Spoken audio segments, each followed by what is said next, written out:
This enough taters, Uncle Jed? Don't hardly look it, Jethro. Well, it be pretty near 2 dozen. Better fetch me the peelings. I got a feeling that's where most of the taters is.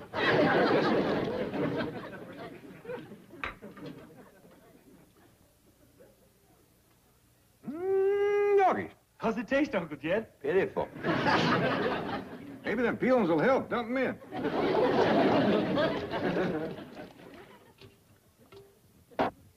Doggone, it just don't seem right, us doing women's work, whilst Granny sits in front of that TV set all day. Ever since she found out it wasn't a washing machine, she ain't been more than 3 feet away from it. She's like a young'un with a new toy. Like Ellie with her new critter. How come she ain't in her doing this cooking? Jethro, I just don't believe Ellie was cut out for fixing victuals. Never forget the time she made that gooseberry pie. Ruined our best goose and a whole bucket of berries. You mean she put together?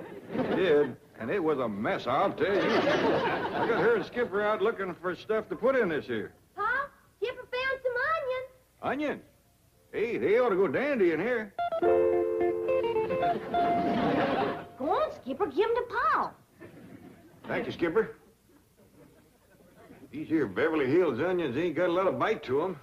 But the tops sure do flower out pretty. Jethro? Wash these and drop them in the pot. Tops and all? Yeah, we need all the flavor we can get. Where'd you find them, Ellie? Over to the Drysdales. Did you ask the Drysdales, could you buy her some onion? Oh, yes, sir, Pa. Miss Drysdale says go around to the kitchen door and get some from the cook. But Skipper found some on the way, and we didn't have to bother nobody. Fine and dandy.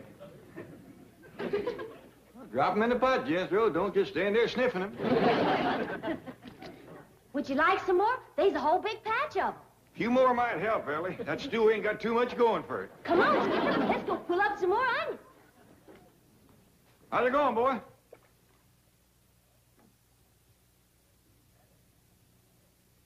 Better? Still pitiful. Even these onions ain't doing nothing. Just got to get Granny to help us. You ain't gonna pry her loose from that TV set now. This is the time her favorite is on. You mean that big strapping cowboy star? That's right. Marshal Quirt Manley, two-gun tamer of the Wild West. Look out, Quirt! Them rustlers are sneaking up behind you, fixing to shoot you in the back. Look out! Ooh, they got you. Ooh, they got you again.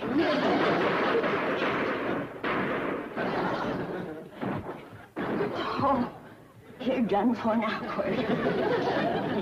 That's it, you dirty coward! Ride off and leave him with a back full of bullets!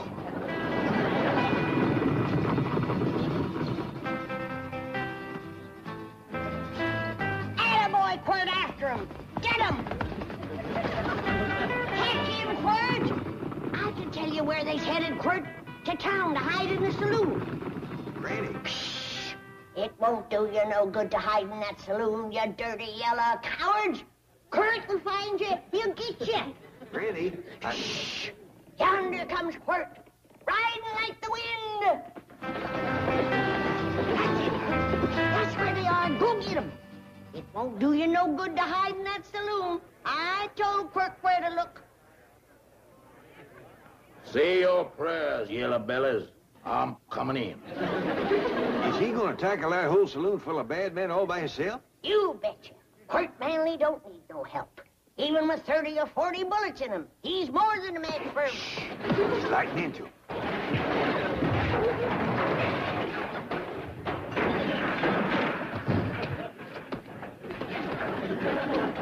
See, Jed? I told you he didn't need no help. Look at them run, the yellow bellies. He's right smart of a man, all right. Old Quirt chased them clean out of town.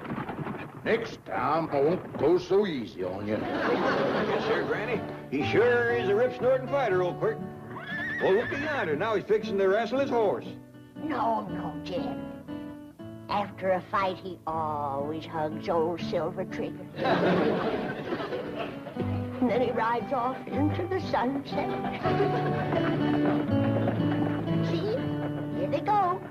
Fine figure of a man. Sits tall in the saddle. Well, don't he have no sweetheart like Hoot Gibson always had? No, ain't no girl good enough for Quirt Manley. He only loves his horse and his dog. Him and Ellie sure hit it off. Both of them being fond of critters, and neither one of them having a sweetheart. Yonder goes the man for Ellie Mae.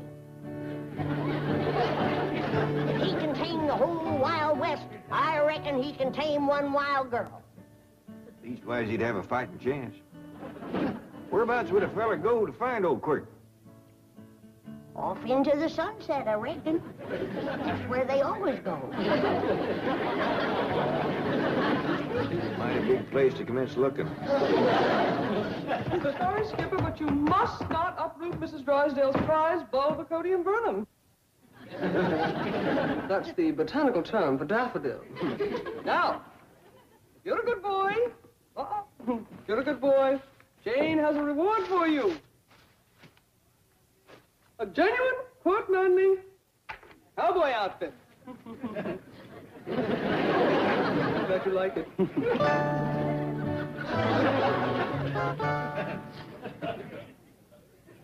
Oh, howdy, Miss Jane. Greetings, Jethro. And how is my strong, handsome, manly hero today? Well, you'll have to ask Granny. She's the one that watches him. What's who? Quirt Manley. Oh, you thought I was referring to the television star. Oh, I know you're hungry, Skipper. So am I, but this stew ain't nearly ready yet. Stew? Jethro, what are you putting in there? Everything I can lay my hands on. It ain't got no flavor at all. Oh, no, Jethro. Not tea. Oh, you poor dear boy. You need a woman to do this kind of work for you. That's a fact. You can say that again. There happens to be such a woman available. I know, but I don't stand much chance with her. Would you like her to take over right now and prepare you a delicious meal? I sure would. Then drop to your knees, my handsome one, and ask me the question that is in your heart. Please, will you go get Granny? Yes! My answer is Granny! Get up off that floor and stir the stew. Miss Jane, will you stay and have victuals with us, such as they is? Oh, well, yes, but why not let me do... Hey, Skipper! Come on, Skipper, let's swing through the tree. Ellie, what are you doing? We's playing ace. Look here. Ellie, no, please, be careful! Sure would like to know where to find that Quirt Manley. If you mean the television star, he lives right here in Beverly Hills. He does? Could we get him to meet up with Ellie Mae? I'm sure Mr. Drysdale could arrange it.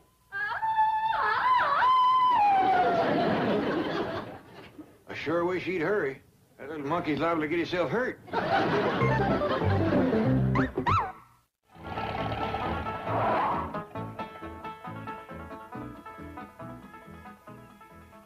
I see you got some victuals. Well, yes, sir, Uncle Jed.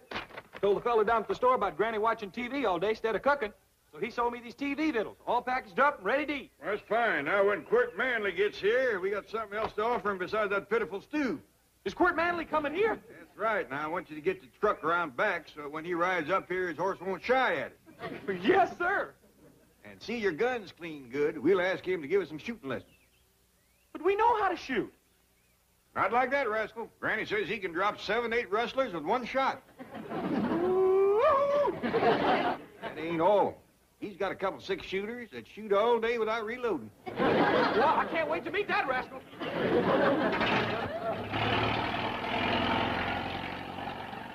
Granny, Mr. Clampett, Quirt Manley just turned into your driveway. Quirt Manley! Yes, I knew Mr. Drysdale could arrange it. Quirt could put the whole bowl full of you. Come on, Granny. Miss Jane, you find Ellie Mae and get her into a dress. Yes.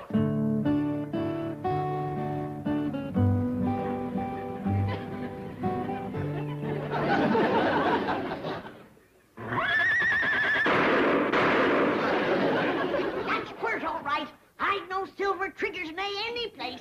What about them 2 gunshots? Brace yourself, Jed. We're liable to find 30 or 40 rustlers laying out front.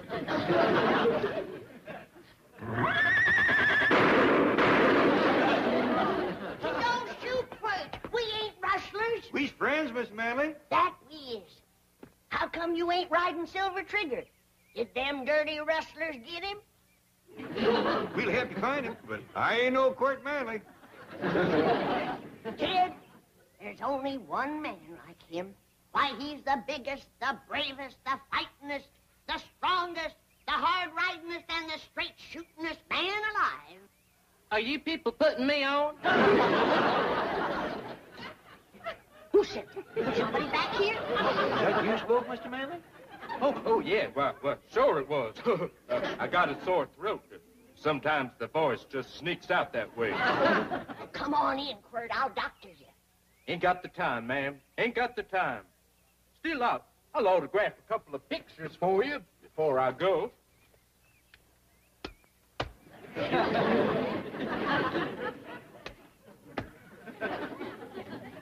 There you are. Well, so long now. I got to be driving off into the sunset. Wait a minute. What about Ellie Mae? Ellie Mae? Well, sure. There you are. Mr. Plattman, Ellie Mae is swinging through the trees with Skipper and refuses to come down. I'll go fetch her down if you can keep Mr. Manley from leaving. Please don't go, Quirt. Well, sorry, ma'am, but gotta hit the trail. Well, so long, y'all. Hold on there, Mr. Manley. My boss, Mr. Drysdale, has been speaking with your boss, the sponsor, and he wants you to stay here and meet Ellie Mae. Oh, well, in that case, I reckon I could spare a couple of moments. Bless you, Quirt. Oh, bless you, Quirt. Ellie Mae is the wildest young'un that ever come down from the hills. But if there's one man alive who can tame her, it's big Quirt Manley. Well, thank you, ma'am. Thank you. I wish I was 10 years younger. I tell you right now, I'd give that Ellie Mae a run for her money. I always was partial to tall men.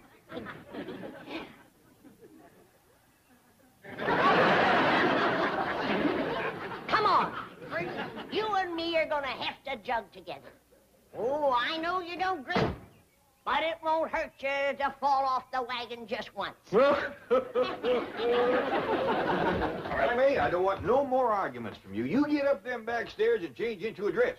Well, why can't I wear cowboy clothes like Quirt Manley? Because a man like Manley wants a woman that's womanly now.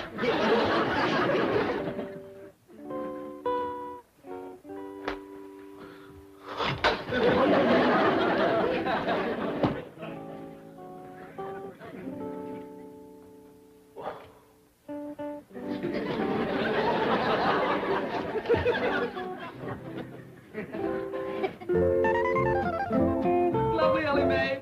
Simply lovely. Here. I'll go the back way and get your father. Yonder he sits. That's him, with the broad shoulders and hat. Sits tall in the chair, don't he? Sure does, Granny. Wait till he stands up. Your heart will jump right into your mouth. Mr. Manley, this here is Ellie Mae. Howdy do. Glad to make your acquaintance. Dad! The rustlers must have jumped Quirt whilst we were out. Look, look! We got to catch him, Granny. They done run off with the best part of it.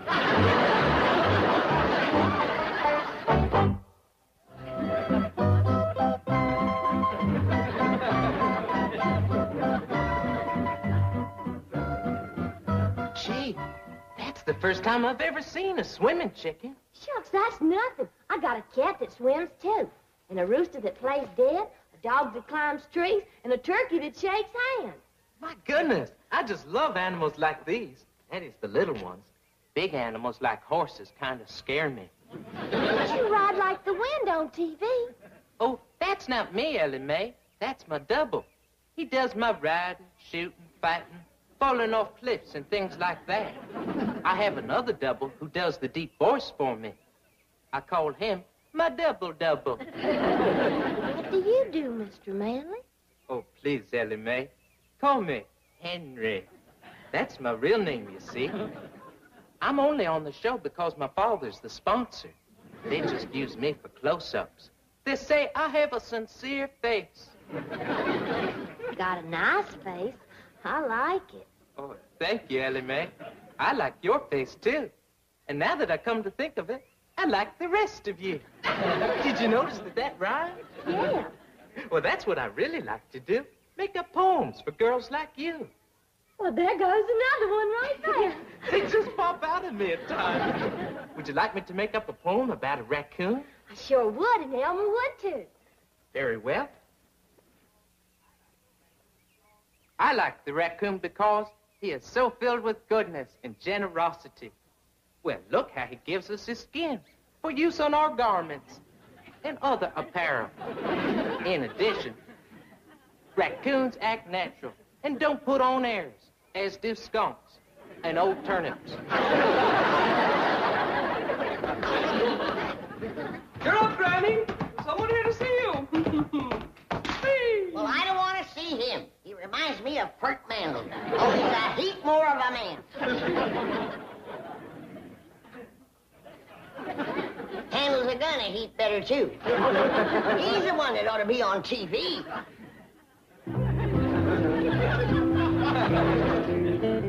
Hi, Ellie Mae. Hey, excuse me, little fella. Can you tell me where I can find Mr. Quirt Manley? I noticed you was toting his hat for him. Well, this here is Quirt Manley, Jethro. Stop joking, Ellie Mae. I'm in a hurry. I want to ask him if I can borrow his pretty car to drive around the block a couple times. Oh, yes, you may, Jethro. The car belongs to my father, so it's all right. Phew! Hey, do you think he'd tear me to pieces if I borrowed his hat, too? I can promise you he won't. No!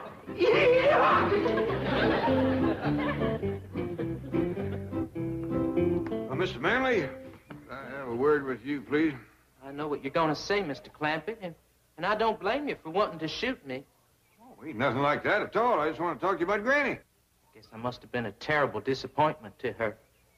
She is a mite let down, but I think we can pull her out of it if we all tug together. Now, first off, I'm going to learn you how to shoot a gun, and Ellie here is going to learn you how to fight. I'm afraid of guns, but I might like learning to fight.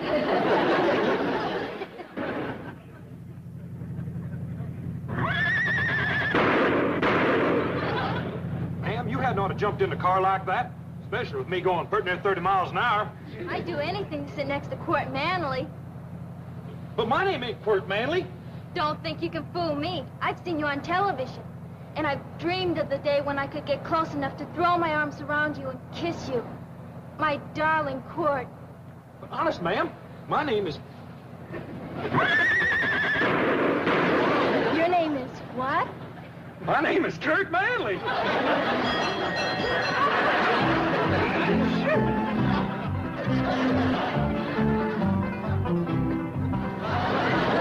Not over me, girls. There's plenty for everybody. I tell you, Granny, that little feller is a crack shot.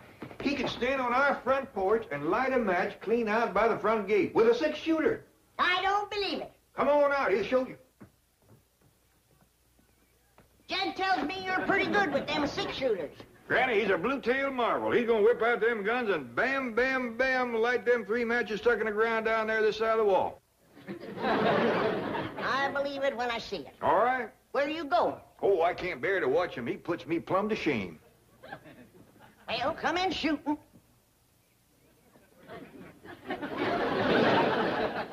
You count to 3, and I'll draw and fire. 1, 2, 3. Well, I gotta admit, that's pretty good. Why, you ain't even drawed your guns, you little faker, you! Granny, hold on! That little sawed-off faker out of here!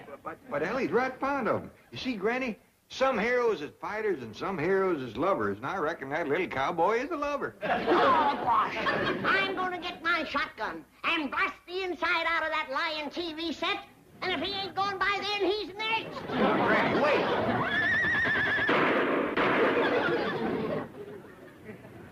Hey, look at there. Look at what I got. Get through. Where'd you get all these girls? Well, they think I'm a rich TV star. Say, if you girls caught my money, I'll show you how you can divide up that whole roll. He's a little cowboy inside there. All you got to do is go in there and make a big fuss over him and take on about how cute he is. Will you do it? Sure.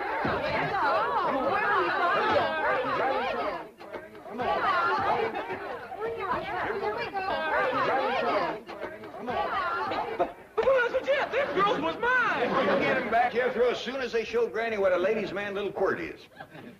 The house is swarming with girls. Say, you see who this all crazy about? You betcha. He's a real star, that little feller.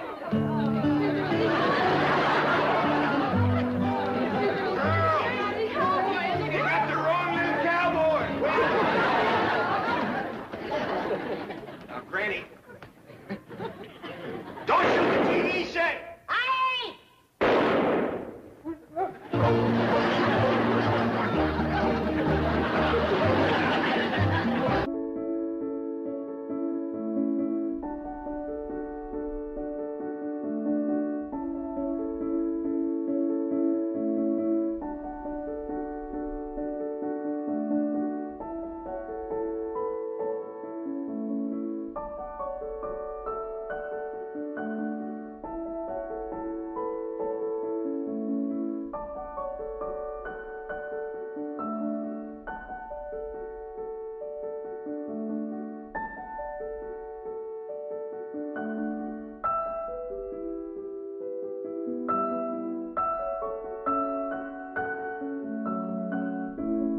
You're back.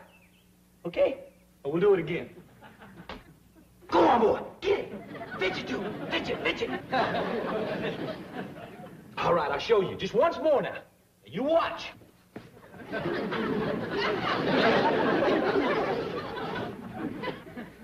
Catch on, dude? Catch on, boy? Do it once more. Fetch it to him. Get it. Come on. Get it. Shucks. You know something, Uncle Jed? That there is a real dumb dog. Well, I don't think he's so dumb, Jethro. He just learned you how to fetch sticks for him. But the dog is the one that's supposed to do the fetching. Why, there's a fella down the street that has a dog that fetches sticks for him all day. Well, next time you want some sticks fetched, go down the street and let that dog fetch them. Just don't care nothing about it. top bottle top. Jed, do you want some victuals today? I do, Granny. I've worked up a right smart appetite fetching sticks for old Duke. See, Jed, that's the trouble around here. The critters are taking over. Ellie Mae has done made pets out of everything but my pickled turnips. What's we gonna do for victuals?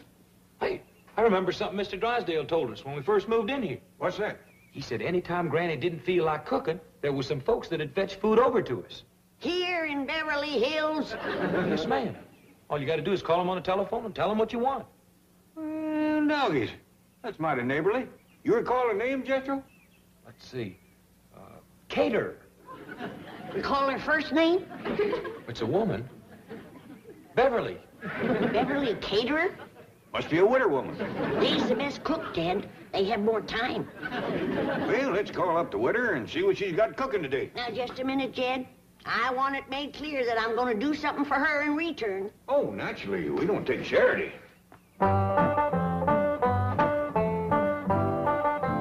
Come on, Duke. Let's try it again.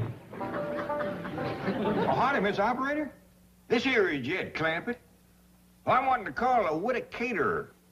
Beverly's a Christian name. I don't rightly know what her late husband was called. Anyway, she's the one that cooks the food and takes it around to folks. Yes, ma'am, that's it. Beverly Caterer. Oh, caterers, is it? More than one.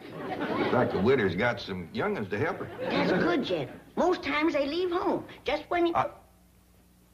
Well, thank you, ma'am.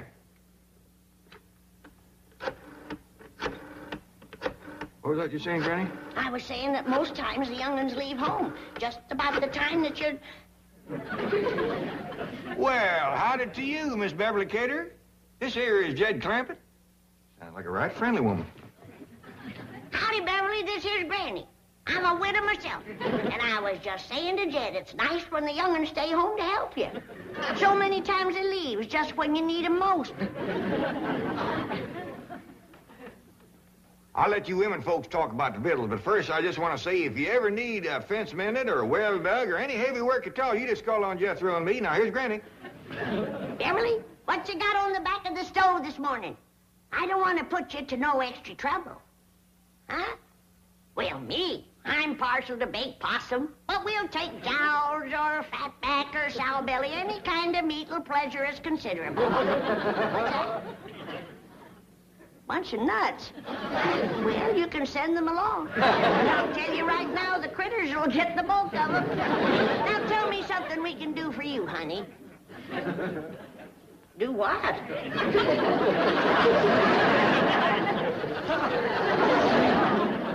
Hello? I declare, Jed, I never knowed anybody could turn nasty quicker than her. I wonder what set her off. Hard to tell, Jed.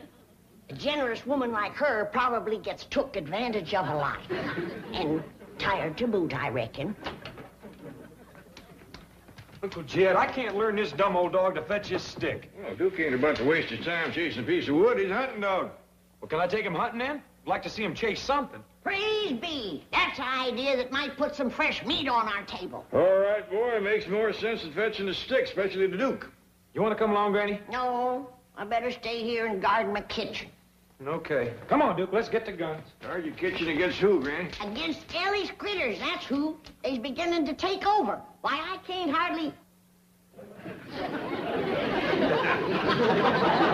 That little rascal learned to open the icebox. Them's the last of my pickled pawpaws. Oh, gee, thank goodness you're back. I didn't want to disturb you at the meeting, but your wife has been calling frantically. Oh, that woman gets hysterical over nothing. What's it now? Well, it seems there's a kangaroo in your backyard. You see, the slightest little... What? What? A kangaroo? Where did it come from? Australia. That's the only continent where... Oh, I know that. How did it get in my backyard? Well, your wife was rather incoherent, but Ravenswood said it's from the Second National Bank of Melbourne.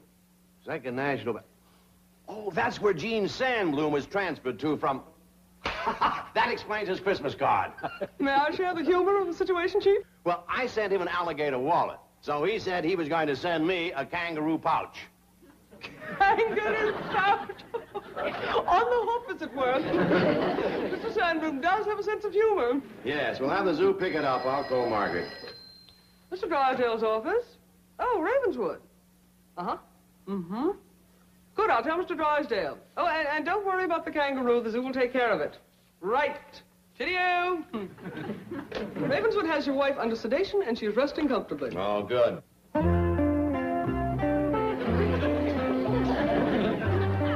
There we are. A bit of mutton and Yorkshire pudding should hit the spot. You may be from down under, but we're all part of the empire. Oh, drat. The zoo must have already come for you. Oh, I'm gonna cook up a rabbit stew. Soon as Jethro shoots me one or two, then we'll all sit down to the table and we'll eat and we'll eat.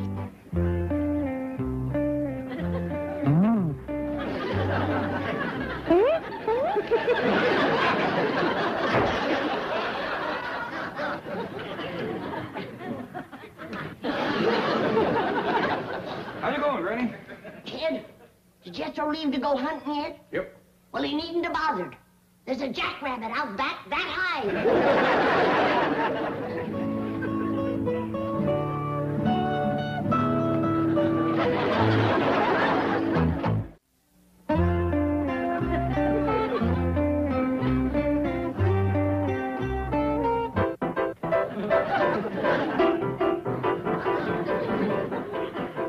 Now, you hold on, Jed Clampett. I tell you, I ain't touched a drop.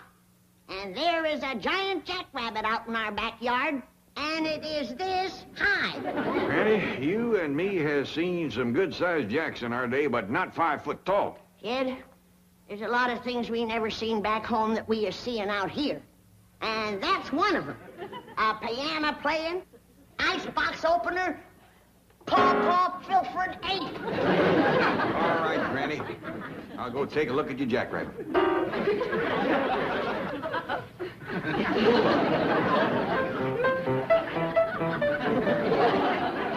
Come on, you can see for yourself. He can jump over this house, I tell you, in one hop. Whereabouts is he? I don't know.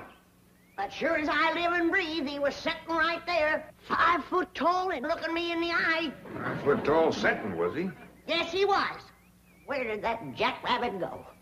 Why don't you look out front? Maybe he hopped over the house, just like you said. You think I'm talking nonsense, but you'll see, 'cause I'll find him. What's all shouting about, Granny? Nothing. Don't tell her, Jed. I don't want her making a pet out of all that meat. Let me go in the kitchen and get out my biggest pot and start peeling taters. Lots of them. Here, Jack. Here, Jack. Here, Jack. Who's Jack, Paul? Never mind, Ellie. Just try to keep your critters from pestering Granny. You got her so upset she's got into her jug, and now she's seeing visions. What kind of visions? Well, I reckon it's all right to tell you. Granny thinks she seen a 5-foot jackrabbit.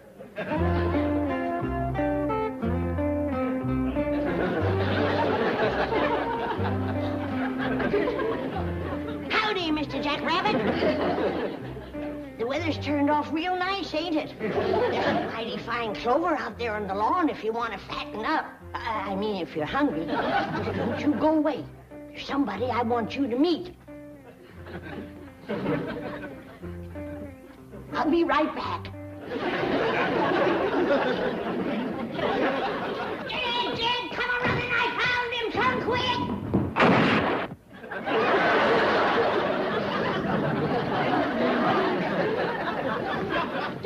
Dad, I seen him again. The giant jackrabbit. I bet you did. He's right out front. Come on, I'll show him to you. Maybe you better lay down a spell. No, he'll get away again. All right, I'll take a look.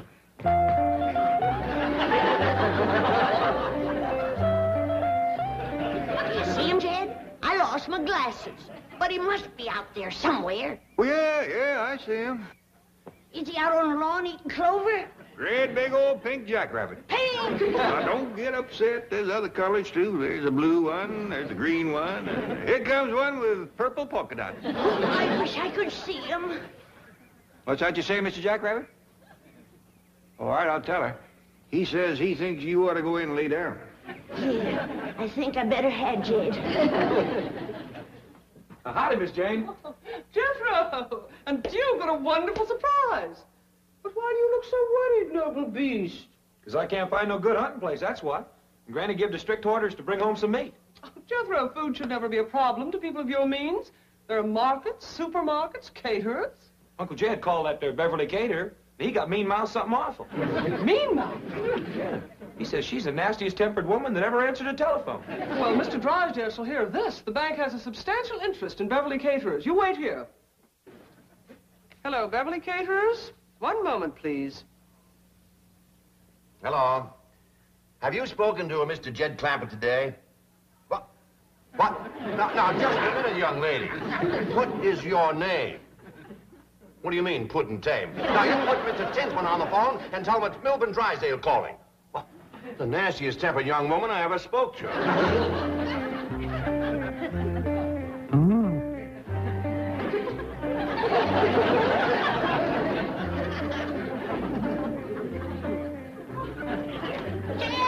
Jed, come quick. He's back again. He went outside there. Go look quick, Jed. Who's that, Granny? The giant jackrabbit. Oh, him again. All right, where's the jug? What jug? The jug that rabbit keeps coming out of. The jug gave you that headache. I ain't touched the jug. I busted my head running into them curtains. Yeah, sure. They'll do it all right. I gotta catch that giant jackrabbit. Where's my shotgun? Well, Jethro's got it out hunting. Well, then we gotta catch a snare and put a snare out for him. Granny, wouldn't you rather lay back down and let me bring you a nice big cup of black coffee? Now, I'm gonna catch that big giant jackrabbit whether you help me or not, and I don't care. I'll help you. All right. Now, you get me a nice big stout rope and put some bait in the snare. Yeah, it'd take about 24 carrots for a rabbit that size. Now you're thinking straight. Yeah. Just took me a while. Jethro. The restitution is about to be made. Yes. Now, give your Uncle Jed a message from Tell me. him that the young woman who was so rude on the telephone will arrive in person to offer her abject apologies. Yes. And tell Granny she needn't worry about food. The young lady will also bring with her a truck full of delicious piping hot viands and an assortment of tasty beverages, all of which will be offered at your pleasure. Yes. Have I anything else to say, Miss Hathaway? No, Chief, I think you said it all. That sure is going to make Uncle Jed and Granny happy. Thank you, Mr. Drysdale. Not at all. Glad to do it. Now, let's see. If I was to tie another rope onto the bottom of that limb, pull it down, and then take my loop and put some carrots in it. Howdy, Mr. Jackrabbit. Would you like to step into my kitchen? You ain't gonna get away from me again, I can tell you that. Now, are you gonna come peaceable, or do I have to take you by force?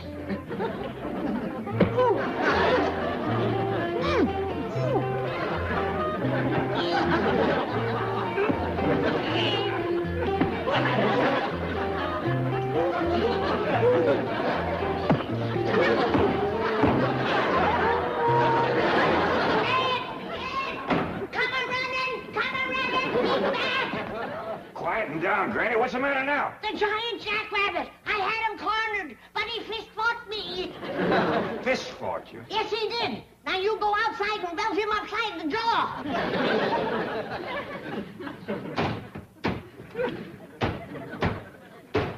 Granny, where are you hiding them jugs?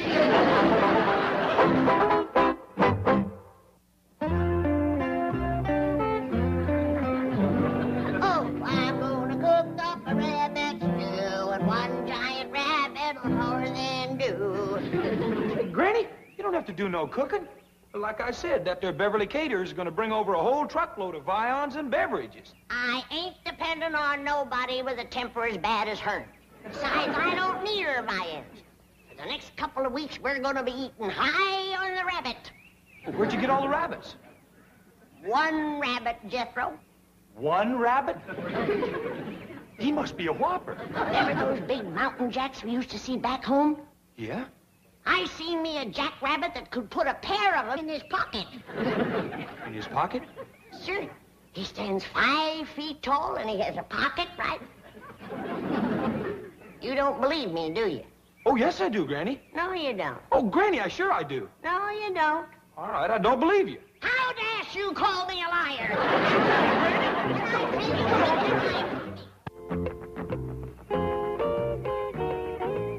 Mr. Tinsman, do I have to face Mr. Clampett all by myself? Yes, you do. You're the one who insulted him on the phone. And you're the one he'll expect an apology from. But he talked like a nut. Miss Billington, a man as rich as Mr. Clampett may talk like an eccentric, but never like a nut. I sure hope he'll forgive me. He'll forgive you.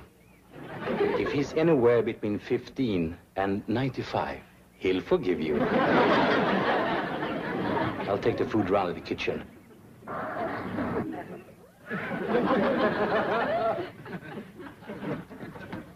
Is Mr. Clampett at home? I'm Jed Clampett. Come right in. This little fella don't say much, but he's right smart. Mr. Clampett, I'm here to apologize about the way I spoke to you on the telephone earlier today. Oh, you're, Beverly Caterers. Yes, sir. Oh, you're a deal younger than I figured. He prettier, too. Thank you. I'm awfully sorry about losing my temper when you called. Oh, now, I understand. Woman works hard all day cooking and doing for others. Young'un's hanging on her apron, and she gets a mite waspish. And you not having a husband to help. Yes, that's right. I don't have a husband. How many young'uns you got? Young'uns? Helping you with the cooking and fetching over to your place. Oh, help. Well, let's see. 7. 7? Well, you must be from our part of the country. Got started young, didn't you? Well, come on. Granny will be wanting to meet you. She's out in the kitchen.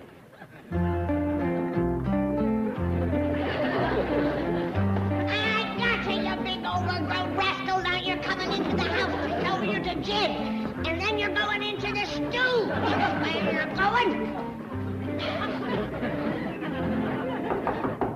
Oh, that's Mr. Tinsman at the back door. He's my boss.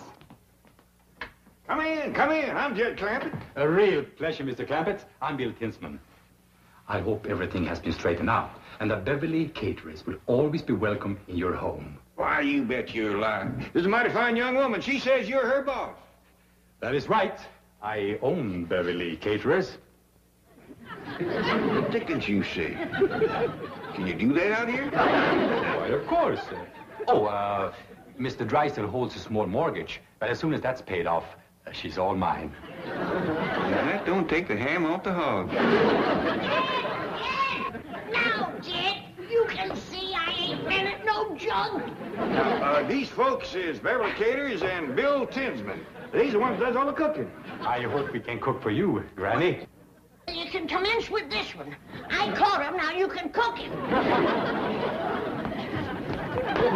Why, you little varmint, you untied my giant jackrabbit. Giant jackrabbit?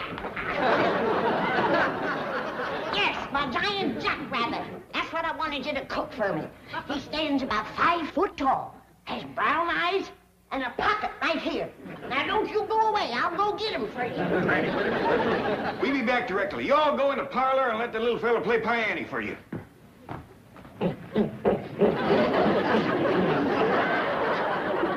You say eccentric? I still say nuts. I say you're right. Let's get out of here. Can't understand it. He was free. Why should he return? Something must have frightened him. I'll say, if he prefers his crate to freedom. Yes, but what could it have been? Hello, over there. Yes, Granny, what is it? You see anything of a jackrabbit? No, we haven't. You won't find any jackrabbits in Beverly Hills, Granny. I'll telephone the zoo, sir. I say there's a giant jackrabbit around here someplace, and I'm going to find him if it's the last thing I ever do. Sure you are, Granny. Now, come in, lay down. I'm going to get that nice Beverly Caters to make a poultice for your head. Granny, you caught some in your snare. See, Jed, what did it tell you? What'd she catch, Ellie? Jethro! Hey, Uncle Jed, cut me down! Uncle Jed, he cut me down! Hey, Uncle Jed!